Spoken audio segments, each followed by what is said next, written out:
Social democratic party of India Teradal ವಿಧಾನಸಭಾ ಕ್ಷೇತ್ರದ ವತಿಯಿಂದ ನೂತನವಾಗಿ ಆಯ್ಕೆಯಾದ ರಾಜ್ಯ ನಾಯಕರಿಗೆ ಅಭಿನಂದನಾ ಕಾರ್ಯಕ್ರಮವು ಕ್ಷೇತ್ರಾಧ್ಯಕ್ಷರಾದ ಹುಸೇನ್ ಜಮಾದಾರ್ ಅವರ ಅಧ್ಯಕ್ಷತೆಯಲ್ಲಿ ತೆರದಾಳ ನಗರದ ಗಾಂಧಿ ಮೈದಾನದಲ್ಲಿ ಬಹಳ ವಿಜೃಂಭಣೆಯಿಂದ ನಡೆಯಿತು. ನೂರಾರು ಸಂಖ್ಯೆಯಲ್ಲಿ ಯುವಕರು ಪಕ್ಷ ಸೇರ್ಪಡೆಗೊಳ್ಳುವ ಮೂಲಕ ಪಕ್ಷದ ಜನಪ್ರಿಯತೆಗೆ ಗಾಂಧಿ ಮೈದಾನವು ಸಾಕ್ಷಿಯಾಯಿತು. ಈ ಸಂದರ್ಭದಲ್ಲಿ ಸೋಷಿಯಲ್ ಡೆಮೊಕ್ರೆಟಿಕ್ ಪಾರ್ಟಿ ಆಫ್ ಇಂಡಿಯಾದ ರಾಜ್ಯ ಉಪಾಧ್ಯಕ್ಷರಾದ ಅಬ್ದುಲ್ ಹನಾನ, ರಾಜ್ಯ ಪ್ರಧಾನ ಕಾರ್ಯದರ್ಶಿಗಳಾದ ಬಿಆರ್ ಭಾಸ್ಕರ್ ಪ್ರಸಾದ್, ಅಫ್ಸರ್ ಕೊಡ್ಲಿಪೇಟೆ, ರಾಜ್ಯ ಕಾರ್ಯದರ್ಶಿ ರಂಜಾನ್ ಕಡಿವಾಲ, ವಿಮೆನ್ ಇಂಡಿಯಾ ಮೂವ್ಮೆಂಟ್ ರಾಜ್ಯ ಪ್ರಧಾನ ಕಾರ್ಯದರ್ಶಿ ನಸ್ರಿಯಾ ಬೆಳ್ಳಾರಿ, ಜಿಲ್ಲಾ ಕಾರ್ಯಾಧ್ಯಕ್ಷರಾದ ಫಾರೂಕ್ ನದಾಫ್, ಪ್ರಧಾನ ಕಾರ್ಯದರ್ಶಿಗಳಾದ ಅಬ್ದುಲ್ ಕಾದಿರ್ ಜಮಾದಾರ್, ಉಮರ್ ಕಾಲಿ ಖಾನ್, ಕೋಶಾಧಿಕಾರಿ ಆಜಿ ಮುಬಾರಕ್, ಅಲ್ಲಾ ಖಾನ್, ಜಿಲ್ಲಾ ಸಮಿತಿ ಸದಸ್ಯರಾದ ಸಲೀಂ ಅವಟಿ, ಮೈನುದ್ದೀನ್ ಮೊಮೀನ, ರಾಜಭಕ್ಷ ಜಮಾದಾರ್, ಮೌಲಾ ಸಾರವಾನ, ರಾಜು ತಾಳಿಕೋಟೆ ಹಾಗೂ ಇನ್ನು ಅನೇಕ ನಾಯಕರು ಕಾರ್ಯಕರ್ತರು ಉಪಸ್ಥಿತರಿದ್ದರು. Akram, JK news Kannada, Teradal. ಮುಸಲ್ಮಾನರದು ಇಷ್ಟು 80 ಲಕ್ಷ ಪಾಪ್ಯುಲೇಷನ್ ಅಂತೆ, ದಲಿತರದು 1 ಕೋಟಿ ಅಂತೆ. ಏನಕ್ಕಪ್ಪ ಸ್ಮಶಾನ ಆಗ್ಯಾಕ? ಏನಕ್ಕೆ 1 ಕೋಟಿ ದಲಿತರು 26,000 ಕೋಟಿ ರೂಪಾಯಿ SCB ಅಮೌಂಟ್ ಅನ್ನ ಕದೀತಾ ಇದ್ದಾರೆ. ಸತ್ತು ಮಲಗಿದ್ದೀವಿ. 80 ರಿಂದ 90 ಲಕ್ಷ ಪಾಪ್ಯುಲೇಷನ್, ಹತ್ರ 1 ಕೋಟಿ ಮುಸಲ್ಮಾನರು.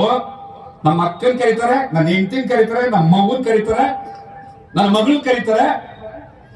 ಹೊರಗೆ ಹಾಕಕ್ ಕೂತಿದ್ದೀವಿ.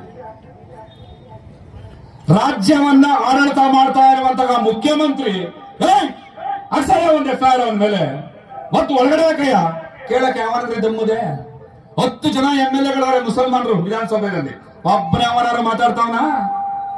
ಹೆಂಗಲ್ಲ ನನ್ನ ಮಗಳ ಬಗ್ಗೆ ಮಾತಾಡ್ತಿ, ನನ್ನ ಅಕ್ಕನ ಬಗ್ಗೆ ಮಾತಾಡ್ತಿ, ನನ್ನ ತಾಯಿ ಬಗ್ಗೆ ಹೆಂಗೋ ಮಾತಾಡ್ದೆ ನೀನು ಅಯೋಗ್ಯ? ಯಾವನ್ ಕೇಳ್ದ? ನಮ್ ದಲಿತರಿಗೆ ಸಿಕ್ಕಿದ ಕಡೆ ಹೊಡಿತಾರೆ, ಬಟ್ಟೆ ಬಿಚ್ಚಾಕ್ತಾರೆ, ರೇಪ್ ಮಾಡ್ತಾರೆ, ಕತ್ತರಿಸಿ ಬಿಸಾಕ್ತಾರೆ. 51 ಜನ MLAಗಳು ವಿಧಾನಸಭೆಯಲ್ಲಿ ಅವರೇ. ಯಾವ ನನ್ನ ಮಗ ಮಾತಾಡ್ತಾವನಪ್ಪ? ಹೇಳು, ಯಾವ ಮಾತಾಡ್ತಾವನೆ? ಆದ್ರೆ ನಾನಂತೂ ಅತಿ ಬುದ್ಧಿವಂತ ಸಮುದಾಯ ನಮ್ದು ಅಂತಂದ್ರೆ, ಇಬ್ರಿಗೂ ದಲಿತರಿಗೂ ಮುಸಲ್ಮಾನರಿಗೂ ಸೇರಿಸಿ ಹೇಳ್ತಾ ಇದ್ದೀನಿ, ಎಂತ ಅತಿ ಬುದ್ಧಿವಂತರು ನಾವು ಅಂದ್ರೆ, ಬಿಜೆಪಿ ಬಂದ್ಬಿಡ್ತದೆ, ಬಿಜೆಪಿ ಬಂದ್ಬಿಡ್ತದೆ. ಅದಕ್ಕೆ ನಾವೇನ್ ಮಾಡ್ಬೇಕು? ಕಾಂಗ್ರೆಸ್ಗೆ ದಬ ದಬ ದಬ ದಬ ದಬ ದಬ ಕುದಿ ಬಿಡೋಣ. ಹಂಗನ್ಬಿಟ್ಟು ಎಷ್ಟು ಓಟ್ ಹಾಕಿದ್ದೀವಿ? ದಲಿತರದು 67% ವೋಟ್, ಮುಸಲ್ಮಾನರದು 92% ವೋಟ್. ಎರಡೂ ಸೇರಿ ಸರಿಸುಮಾರು 1 ಕೋಟಿ ಚಿಲ್ಲರೆ ವೋಟ್. 1 ಕೋಟಿ ಚಿಲ್ಲರೆ ವೋಟ್ ಬೀಳದೆ ಹೋಗಿದ್ದಿದ್ರೆ ಸಿದ್ದರಾಮಯ್ಯ ಕಚ್ಚೆ ಎಲ್ಲಿರ್ತಿತ್ತು ಅಂತ ಗೊತ್ತಿಲ್ಲ. 135 ಜನ MLAಗಳು ಎಲ್ಲಿ ಹುಟ್ಟುಕತ್ತಿದ್ರು ಅಂತ ಗೊತ್ತಿಲ್ಲ. ದಿಕ್ಕು ದಸೆ ಇಲ್ಲದೆ ತಿಪ್ಪೆಗುಂಡು ಇಟ್ಟಿರೋರು. ಆದ್ರೆ ಯಾವ ಯೋಗ್ಯತೆ ಇಲ್ಲ. ಅನಾಚಾರಿಗಳಿದ್ದಾರೆ, ಭ್ರಷ್ಟಾಚಾರಿಗಳಿದ್ದಾರೆ, ರೌಡಿಗಳಿದ್ದಾರೆ, ಗೂಂಡಾಗಳಿದ್ದಾರೆ, ತಲೆ ಹಿಡಿಕರಿದ್ದಾರೆ. ಅವ್ರನ್ನೆಲ್ಲರಿಗೂ ಕೂಡ ಓಟ್ ಹಾಕಿ ತಗೊಂಡೋಗಿ ಕಾಂಗ್ರೆಸ್ ಹಸ್ತ ಅನ್ನೋ ಒಂದೇ ಒಂದು ಗುರ್ತಿಗೆ ಗದ್ಗೆನಲ್ಲಿ ಕೂರಿಸಿದೀವಿ. ಆ ಗದ್ಗೆನಲ್ಲಿ ಕೂರಿಸಿ ನಾವು ಕೇಳ್ತಾ ಇದ್ದೀವಿ ಅಂದ್ರೆ, ನಿಮ್ಮ ಅಪ್ಪನ ಮನೆ ಆಸ್ತಿ ಏನ್ ಕೊಡ್ಬೇಡ್ರಲ್ಲಿ, ನಮ್ಮ ಅಪ್ಪನ ಸಂಪಾದನೆ ಮಾಡಿರೋ ಆಸ್ತಿ ನಮಗೆ ಕಾಯಿ ಕೊಡ್ರೋ ಸಾಕು. ಬಾಬಾ ಸಾಹೇಬ್ ಅಂಬೇಡ್ಕರ್ ಕೊಟ್ಟಿರುವಂತ ಹಕ್ಕು ಅಧಿಕಾರಗಳನ್ನ ಕಾಯ್ಕೊಡಿ. ನಮಗೋಸ್ಕರ ಇರೋ ದುಡ್ಡನ್ನ ಕಳ್ತನ ಮಾಡಬೇಡಿ. ನಮ್ಮ ಭೂಮಿಯನ್ನ ಕದಿಬೇಡಿ. ನಮ್ಮ ಅಕ್ಕ ತಂಗಿಯರ ಬಗ್ಗೆ ಮಾತಾಡಿದ್ರೆ ಬಿಡಬೇಡಿ. ನಮ್ಮ ಅಣ್ಣ ತಮ್ಮಂದ್ರನ್ನ ಕೊಲೆ ಮಾಡಿದ್ರೆ ಕಾನೂನು ಕ್ರಮ ತಗೊಳ್ಳಿ.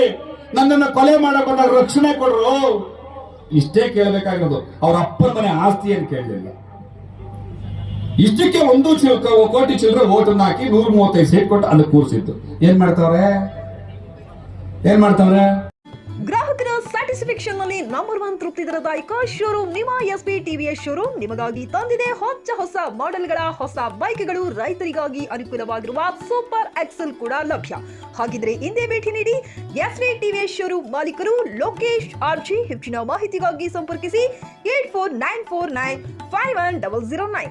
ನಾಗಲಕ್ಷ್ಮಿ ದಾಬಾ ಹತ್ತಿರ, ಗುಲ್ಬರ್ಗಾ ರೋಡ್, ಹುಮರಾಬಾದ್.